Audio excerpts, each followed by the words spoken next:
මේ පාඩමින් අපි කියලා දෙන්න යන්නේ කොහොමද Moodle program එකකට Moodle course එකට label එකක් add කරන්න කියන එක.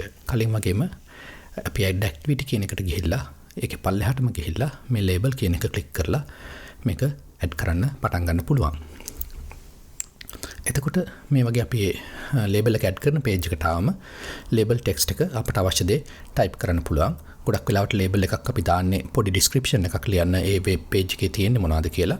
ඒ ටික මම මේ වගේ මෙතන type කරනවා. මම ගොඩක් type කරන්නේ නැහැ මෙතන. පොඩ්ඩක් type කරනවා. එතකොට මේ විදිහට type කරලා ඉවරනාට පස්සේ Moodle settings එහෙම වෙනස් කරන්න දෙයක් නැහැ. access වෙනස් කරන්න දෙයක් නැහැ. save and return to course කියලා ගියාම අපිට බලා ගන්න පුළුවන් කොහොමද මේ අපි ටයිප් කරපු දෙක ඇවිල්ලා තියෙන්නේ කියලා. මෙන්න මේ වගේ තමයි මේ ලේබල් එක පෙන්වන්නේ. මම මෙතන ඇත්තටම මේ topic 1 කියන එකේ description එක හැටියට තමයි මේ ලේබල් එක add කරලා තියෙන්නේ. එතකොට අපිට ඕන නම් edit setting වලට ගිහිල්ලා මට මේක copy කරලා මේ අවශ්‍ය ටික Word document එකකට ගිහිල්ලා අවශ්‍ය විදිහට edit කරලා අරන් එන්න පුළුවන්. මම නිතරම Word document එක තමයි ඒක කරන්නේ. මොකද ඒකේ තියෙන options වැඩි. අපි Moodle platform එකේ තියාගෙන edit කරනවට වැඩිය මම කරන්නේ මේකේ අකුරු වෙනස් කරනවා. ඒකම font size එක පොඩ්ඩක් වැඩි කරනවා.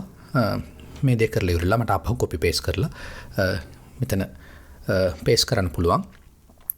ඊට පස්සේ save and return to course කියන එකට ගියාම මට පේනවා කොහොමද මේක තියෙන්නේ කියන එක.